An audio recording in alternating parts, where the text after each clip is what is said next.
Hi friends, எல்லாருக்கும் வணக்கம். இன்றைக்கி நம்ம வீடியோவில் பார்த்தீங்கன்னா ஒரு ஹெல்த்தியான ரெசிபி தாங்க பார்க்க போகிறோம். கோவக்காய் வறுவல் ரொம்ப ஈஸியாக பண்ணிடலாங்க. டேஸ்ட் பார்த்தீங்கன்னா ரொம்பவே சூப்பராக இருக்கும். இந்த மாதிரி நீங்கள் ஒரு டைம் கோவக்காய் வாங்கி பண்ணி பாருங்கள். திரும்ப இந்த மாதிரி தான் வறுவல் பண்ணி சாப்பிடுவீங்க.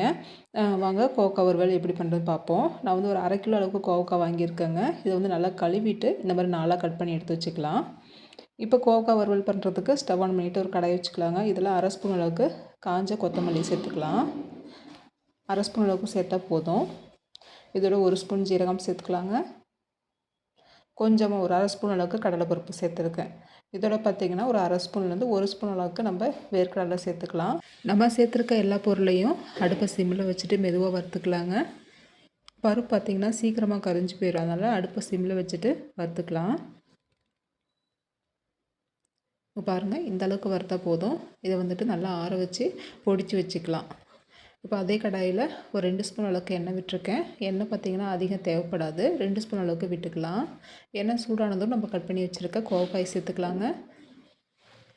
சேர்த்துட்டு லைட்டாக கலந்து விட்டுக்கலாம். இந்த காய்க்கு தேவையான அளவு உப்பு சேர்த்துக்கோங்க.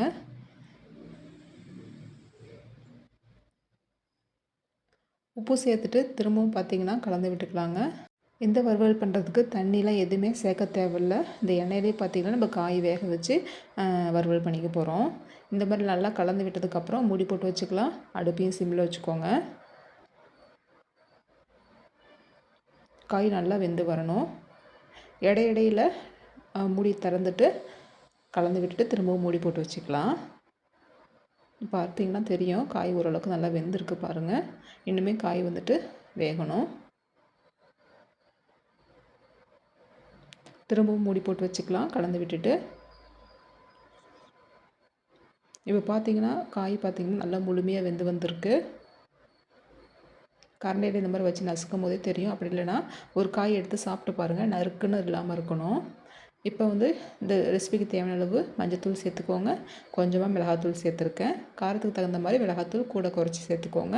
நம்ம அரைச்சி வச்சுருக்க பவுடரையும் சேர்த்துக்கலாம். நம்ம வறுத்துட்டு அரைச்சி வச்சுருக்கோம் இல்லையா, அதை சேர்த்துக்கோங்க. சேர்த்துட்டு நல்லா கலந்து விட்டுக்கலாம். கொஞ்சமாக வந்துட்டு ஒரு கொத்து கருவேப்பிலை சேர்த்துட்டு நல்லா கலந்து விட்டுக்கலாம். மசாலா வந்து இந்த காயோட எல்லா பக்கமும் படுற மாதிரி நல்லா ஈவனாக கலந்து விட்டுக்கலாம். கலந்து விட்டுட்டு திரும்ப ஒரு 1 நிமிஷத்துக்கு மூடி போட்டு வச்சுக்கலாங்க. அந்த மசாலாலாம் காயோட நல்லா சேர்ந்து வரணும். உங்கள் பார்க்கும்போதே தெரியுது, வறுவல் பார்த்திங்கன்னா நல்லா சூப்பராக மொறுமொறுன்னு ரெடி ஆகிருக்கு பாருங்கள்.